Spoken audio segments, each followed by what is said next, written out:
സമൂഹ മാധ്യമങ്ങളിലെ ട്രോളുകൾ തനിക്ക് വലിയ സ്വീകാര്യത നൽകിയെന്ന് തൃപ്പൂണിത്തുറയിലെ NDA സ്ഥാനാർത്ഥി അഞ്ജലി നായർ. മണ്ഡലത്തിലെ പോളിംഗ് ശതമാനം വലിയ പ്രതീക്ഷയാണ് നൽകുന്നതെന്നും അഞ്ജലി നായർ ന്യൂസ് മലയാളത്തോട് പറഞ്ഞു.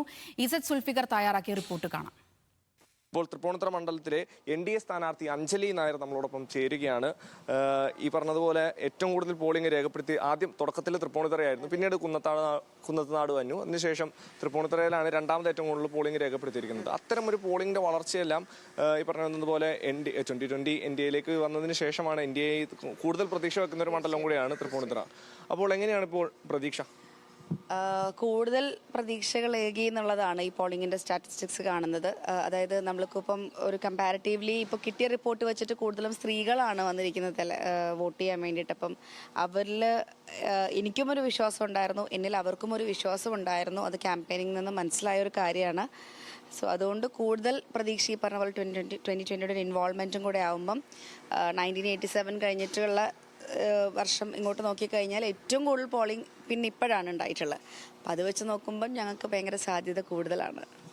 ഈ പറഞ്ഞതുപോലെ തന്നെ സ്ത്രീജനങ്ങളുടെ ഒരു വരവ്, അതായത് ഇന്നലെ നട്ടുച്ച നേരത്തും ഒരു വെയിലത്തും കുറേ സ്ത്രീകളും വയോധികർ ഉൾപ്പെടെയുള്ളവർ വന്നിട്ടുണ്ടായിരുന്നു. അപ്പോൾ അത് ഒരു സ്ത്രീ സ്ഥാനാർത്ഥിയും കൂടെ തൃപ്പൂണിത്തുറ മണ്ഡലത്തിൽ നിൽക്കുമ്പോൾ അത് കൂടുതൽ പ്രചോദനം നൽകിയിട്ടുണ്ടെന്ന് തോന്നുന്നു. തീർച്ചയായിട്ടും ഈ പറയുന്നത് പോലെ ഭരിക്കുക എന്നുള്ളതല്ല.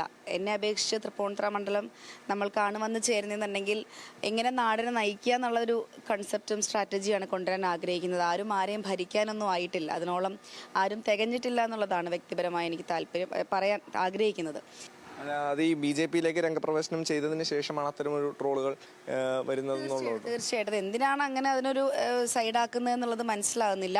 അപ്പോൾ ഞാൻ ചാണകത്തിൽ ചാടി, സെപ്റ്റിക് ടാങ്കിൽ ചാടി, എന്തിനാണ് ഇങ്ങനെ പറയുന്നതെന്ന് മനസ്സിലാകുന്നില്ല.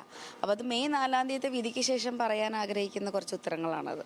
ഈ തൃപ്പൂണിത്തുറ മണ്ഡലം നോക്കുമ്പോൾ ഇത് BJPയുടെ നേതൃത്വത്തിൽ ഭരിക്കുന്ന ഒരു കോർപ്പറേഷനുള്ള ഒരു മണ്ഡലം കൂടിയാണ്. അപ്പോൾ സ്വാഭാവികമായിട്ടും ആ വോട്ടുകൾ കൂടി നമുക്ക് വന്ന് ചേരുമെന്നുള്ള ഒരു പ്രതീക്ഷയും അതുപോലെ തന്നെ എങ്ങനെയാണ് കാര്യങ്ങൾ? തീർച്ചയായിട്ടും അത്തരം കാര്യങ്ങളൊക്കെ ആദ്യം നാളുകളെ നമുക്ക് പ്രതീക്ഷയുണ്ടായിരുന്നു.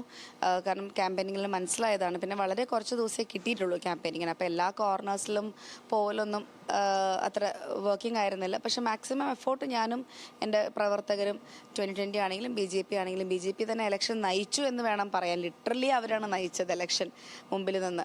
അപ്പോൾ അതുകൊണ്ട് നല്ല സാധ്യതയുണ്ട്.